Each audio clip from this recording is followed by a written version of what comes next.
Welcome to A White Woman in Distress. I'm Amber, your host, and this is a special mini-series dedicated to unknown persons. Over time, remains have been found, or bodies of those who are remembered only as Jane or John Does. These nameless victims, the unidentified souls who left behind stories that have yet to be told. In each episode, we'll explore the details of their disappearances, any mysteries surrounding their deaths, and the efforts to uncover their identities. Though they may be forgotten by many, we are here to shine a light on their cases. If you recognize any of the photos or details, please reach out to the local FBI, NamUs, or your local authorities. This content may include sexual assault, murder, violence. Listener discretion is advised. Please hang out, tag along, and let's get started. Today, we're headed back to the summer of 1957 in Houston, Texas, to investigate the strange and unsolved case of a man who was found floating face down in the Buffalo Bayou. Despite initial attempts to identify him as a man named Nolan Pruitt,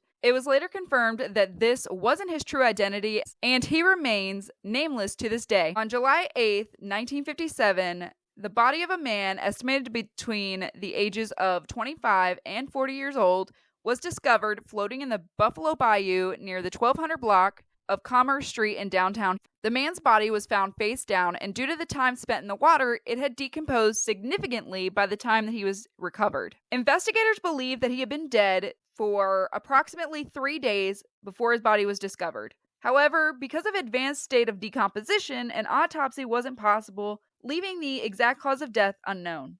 What was clear was that this man's identity would remain unknown for decades. Based on his physical description, investigators concluded that the man was of white descent, standing between 5'5" and 5'7", and weighing somewhere between 135 and 150 pounds. His hair was dark brown to black. No obvious signs of trauma, such as jaw or skull fractures, were noted, leaving the circumstances of his death surrounded in mystery. Clues about his identity, however, were very limited.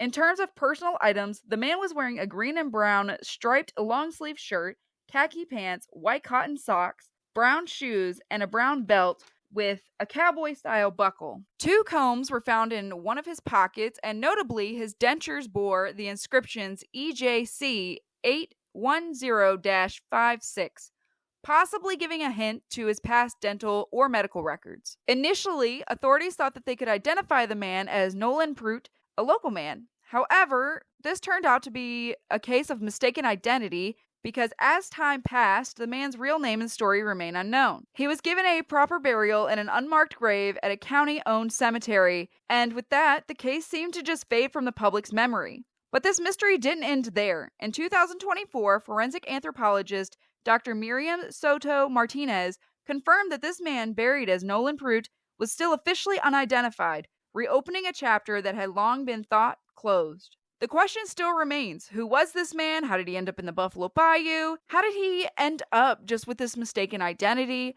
And what is going on? The lack of a clear cause of death, combined with the decomposition of the body, made it difficult for investigators to piece together a definitive explanation for what happened. While his dental records were available, there were no fingerprints or DNA samples to be collected at the time that might have helped shed light on his identity. One of the most perplexing aspects of this case is that despite his clothing and personal items, no one has ever come forward to claim him. It's as though this man, who had once lived and perhaps had a family, simply vanished without a trace before being found in the bayou. Was he a drifter passing through the city, or was there foul play involved in his death?